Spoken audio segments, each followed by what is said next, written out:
Hello hello दर्शक नमस्ते शुभ बिहानी। म मनोज पाठक अफिसियल भ्लगबाट आज पनि फेरि भ्लगको लागि मर्निङ वाक गर्दै गर्दै बाहिर निस्किरहेको छु। के छ हजुरहरू, सन्चै बिसन्चै के हुनुहुन्छ, आजको दिन कसरी बित्दैछ, दिनचर्या कसरी बित्दैछ भन्न चाहन्छु। र आज म थोरै मर्निङ वाक गर्दै गिर्की गाउँ हुँदै जाँदैछु साथीहरू घुम्नको लागि। मर्निङ वाक गर्दैछु। हजुरहरू स्वस्थ रहनुहोला, सुस्त रहनुहोला भन्न चाहन्छु। के छ अनि हजुरहरू के गर्दै हुनुहुन्छ, हजुरहरूको दिनचर्या कसरी बित्दैछ। आज म मर्निङ वाक गर्दै गर्दै थोरै आज हाम्रो साथी जैतुन झार्दै हुनुहुन्छ। वेनिवेल भन्छ कसरी झारिन्छ, जैतुनलाई कसरी सङ्कलन गरिन्छ र कसरी फ्याक्ट्री पठाइन्छ, कसरी वेनी ओइल निकालिन्छ भन्ने कुराहरूको विशेष जानकारी दिँदैछु। र साथसाथै हजुरहरू पनि के गर्दै हुनुहुन्छ, कहाँ हुनुहुन्छ, मेरो ब्लग कहाँबाट हेर्दै हुनुहुन्छ कमेन्ट गरिदिनु होला भन्न चाहन्छु।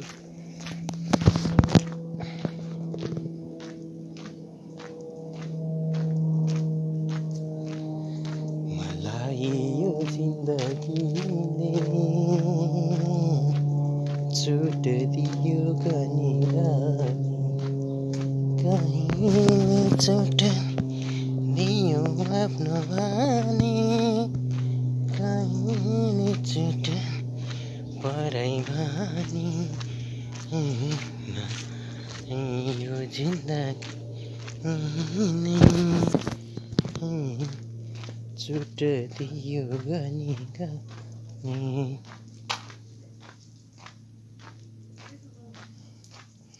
के छ अनि हजुरहरूको दिनचर्या कसरी बिताउँदै हुनुहुन्छ,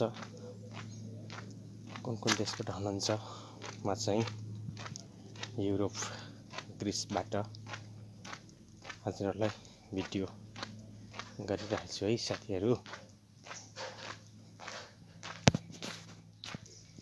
मित्रहरू, म चाहिँ मेरो साथी आज एकजनाको मात्रै काम थियो र उहाँले काम गरेको क्षेत्रमा जैतुन चाहिँ थ्रेसर मिसिनबाट कसरी झारिन्छ, कसरी चाहिँ त्यसलाई सङ्कलन गरिन्छ भन्ने कुराहरू देखाउनलाई साथीलाई भेट्न जाँदैछु। साथीलाई म आउँदैछु भन्ने कुरा चाहिँ थाहा छैन है। म गइरहेको छु साथीभाइको ठाउँमा। थ्रेसर चलिरहेको साउन्ड चाहिँ मैले पनि सुनिरहेको छु। र जैतुन कसरी सङ्कलन गरिन्छ, जैतुन झार्ने चाहिँ तपाईँको 3 खालका मेसिनहरू हुन्छन्। एउटा थ्रेसर भयो, अर्को चाहिँ तपाईँको घुमाउने फिरफिरे जस्तो घुमाउने एउटा मेसिन हुन्छ भने एउटा चाहिँ भाइब्रेट गर्ने, यानि कि हामीले लाठीले हिर्काए जस्तो एउटा लाठी जस्तो केही कुराहरू हुन्छ है साथीहरू। त्यसरी झारिन्छ है। त्यो पनि हजुरहरूले देखिराख्नु भएको छ हरियाली डाँडाहरू। यहाँ ग्रिसको चाहिँ आय स्रोत, मेन आय स्रोतको रूपमा गनिने जैतुन बगान यानि कि जैतुन फर्महरू हो। म हजुरहरूलाई थोरै केही दृश्यहरू देखाइरहेको छु।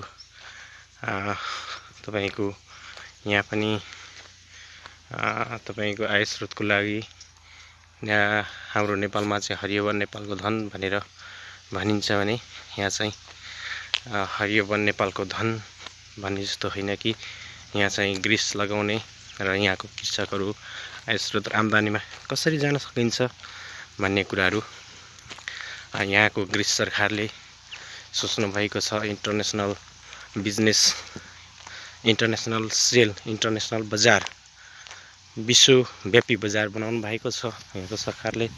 हाम्रो देशले पनि यसरी नै विश्वव्यापी बजार बनाइदिए कस्तो हुन्थ्यो होला।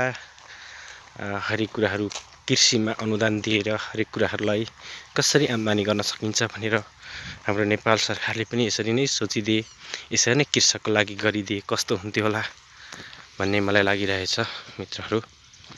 है साथीहरू, आज चाहिँ ग्रिसको मौसम एकदमै क्लियर भएको छ। यहाँ चाहिँ धेरै जस्तो अहिले हामी चाहिँ कालामाता भन्ने ठाउँतिर आएका छौँ। कालामातामा एकदमै तपाईँको यहाँको ग्रिसको चाहिँ आम्दानी आय स्रोत तेस्रो आय स्रोत रहेछ। आय स्रोत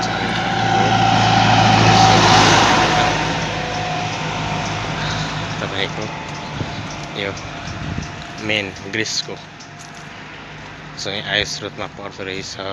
यो आय स्रोत धेरै राम्रो गर्ने क्षेत्र कृषि प्रधान देश ग्रिसबाट म चाहिँ हजुरलाई ब्लग देखाइरहेको छु र नयाँ नयाँ जानकारीमूलकहरू भिडियो अपलोड गर्दै जानेछु। पछि मैले पनि जैतुन चाहिँ सङ्कलन गरेको या झारेको भिडियोहरू पनि अपलोड गर्नेछु हजुरहरूलाई। यहाँ चाहिँ खाली जमिनमा यसरी तपाईँको साना बिरुवाहरू यसरी जहाँ तपाईँको बिरुवाहरू प्लस गरि नै राख्नु भएको रहेछ र यहाँ चाहिँ यसरी हाइटिलो रुखहरू चाहिँ बनाइँदैन है साथीहरू। हाइटिलो रुखहरू चाहिँ हुँदैन। हेर्नु होला साथीहरू, यहाँ चाहिँ यसरी जैतुनको फार्ममा म आइपुगिसकेको छु। मेरो साथी जहाँ काम गर्दै हुनुहुन्छ अलिक माथि त्यसको साउन्ड चाहिँ सुनिरहेको छु। उहाँ कहाँ हुनुहुन्छ म खोज्दै जानेछु। यसरी यो चाहिँ जैतुनहरू पाकिसकेको अवस्थामा छ। बिहानै मर्निङ वाक गर्दै घुम्दै निस्किरहेको छु साथीहरू। म तपाईँलाई नयाँ नयाँ जानकारीमूलक भिडियोहरू बनाउँदै अपलोड गरि नै रहनेछु म भन्न पनि चाहन्छु। यस्तै छ साथीहरू, हामी अहिले ग्रिसको सिजनल वर्क मतलब चाहिँ तपाईँको सिजनको कामहरू के हुन्छ त, अहिले के को सिजन छ भनेर हामी सिजनको काम गर्नको लागि कामको सिलसिलामा ग्रिसको कालामाता भन्ने भूभागमा छौँ। अहिले यतिखेर साथीहरू म मर्निङ वाक गर्दै घुमि नै राखेको छु। यहाँ चाहिँ जैतुन झारिसकेको अवस्था छ। साथीले 2 दिन यहाँ काम गरिसक्नु भएको छ। फलेको जैतुनहरू उहाँहरूले झारेर अहिले चाहिँ उहाँहरूको थ्रेसर केही माथि कराएको साउन्ड पनि मैले सुनिरहेको छु साथीहरू। त्यस्तै छ, म साथीलाई भेट्नको लागि गइरहेछु है। मित्रहरू, म चाहिँ मेरो साथी आज एकजनाको मात्रै काम थियो र उहाँले काम गरेको क्षेत्रमा जैतुन चाहिँ थ्रेसर मेसिनबाट कसरी झारिन्छ, कसरी चाहिँ त्यसलाई सङ्कलन गरिन्छ भन्ने कुराहरू देखाउनलाई साथीलाई भेट्न जाँदैछु। साथीलाई म आउँदैछु भन्ने कुरा चाहिँ थाहा छैन है। म गइरहेको छु साथीभाइको ठाउँमा। थ्रेसर चलिरहेको साउन्ड चाहिँ मैले पनि सुनिरहेको छु। जैतुन कसरी सङ्कलन गरिन्छ, जैतुन झार्ने चाहिँ तपाईँको 3 खालका मेसिनहरू हुन्छन्। एउटा थ्रेसर भयो, अर्को चाहिँ तपाईँको घुमाउने फिरफिरे जस्तो घुमाउने एउटा मेसिन हुन्छ भने एउटा चाहिँ भाइब्रेट गर्ने, यानि कि हामीले लाठीले हिर्का जस्तो एउटा लाठी जस्तो केही कुराहरू हुन्छ है साथीहरू। त्यसरी झारिन्छ है। अचार खाने जैतुन चाहिँ यहाँ रेडी गरिसक्नु भएको छ झारेर। म हाम्रो मित्र गणेश दाइले काम गरेको ठाउँमा चाहिँ आइपुगिसकेको छु र तपाईँको हाम्रो जैतुन यो अचारको लागि सब कुराहरू रेडी गरिसक्नु भएको छ भने यो चाहिँ तपाईँको जैतुन झार्ने थ्रेसर मेसिन हो। यो चाहिँ साथीहरूलाई नजिकबाट देखाउन चाहेँ। यहाँबाट चाहिँ जैतुनको कट गरेको हाँगाहरू लगाइन्छ भने जैतुन चाहिँ यताबाट निस्किन्छ है साथीहरू। के छ अनि गणेश दाइ, युरोपको काम गराइ एकदम ठिक छ है?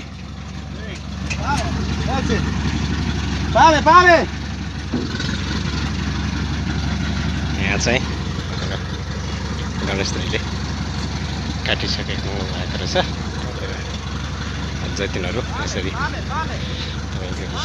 चाहिँ तपाईँको काटेर हाँगाहरू यसरी पाकेको छ साथीहरू। यसरी जैतुन उहाँले लोड गरिराख्नु भएको छ, लोड गरिराख्नु भएको छ।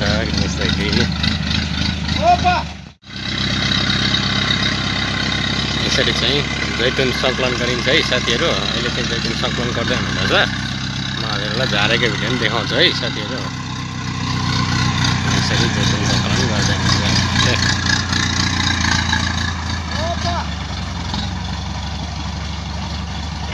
साथीहरू। जैतुन चाहिँ यसरी झारिन्छ, यसरी मिसिन घुमाइन्छ, यसरी जैतुन झारिन्छ है साथीहरू।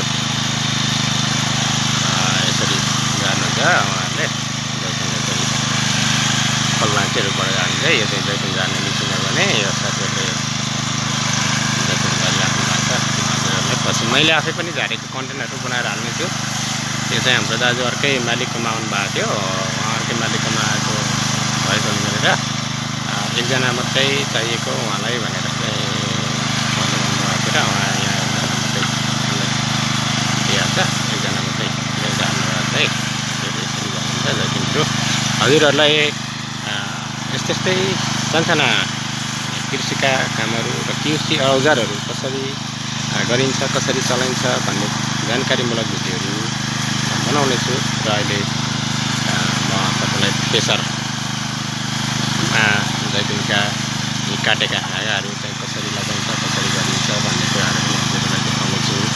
विभिन्न यस्ता जानकारीमूलकहरू भिडियोहरू हेर्नको लागि मेरो भिडियोहरूमा सब्सक्राइब, लाइक, सेयर, कमेन्ट र बेल आइकनलाई अलमा पनि गरिदिनुहुन्छ भन्ने आशा पनि गरेको छु। सानो युट्युबर, एउटा सानो युट्युबर क्रिएटर गरेर तपाईँलाई म युट्युब सानो एउटा ब्लग बनाउँछु भन्ने सोचमा अझै बढाउन चाहिरहेको छु। र उहाँ चाहिँ हाम्रो रुम पार्टनर भाइ अवश्य भाइ।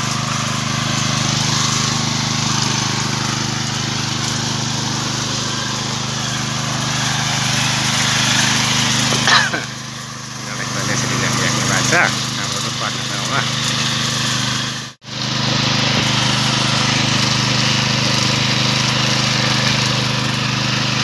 यसरी जैतुन झारिन्छ है साथीहरू। जैतुन यसरी झारिन्छ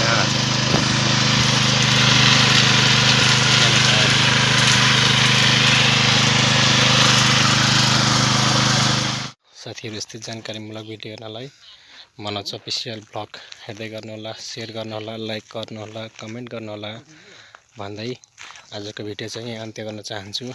त्यसै गरी यस्तै जानकारीमूलक भिडियो युरोपमा के कामको लागि आउँदा ठिक हुन्छ, के गर्दा ठिक हुन्छ भन्ने कुराहरू बुझ्नको लागि मेरो च्यानलहरूलाई हेर्दै जानुहोला, सब्सक्राइब गर्दै जानुहोला भन्न चाहन्छु। हस्त नमस्कार, बाई बाई।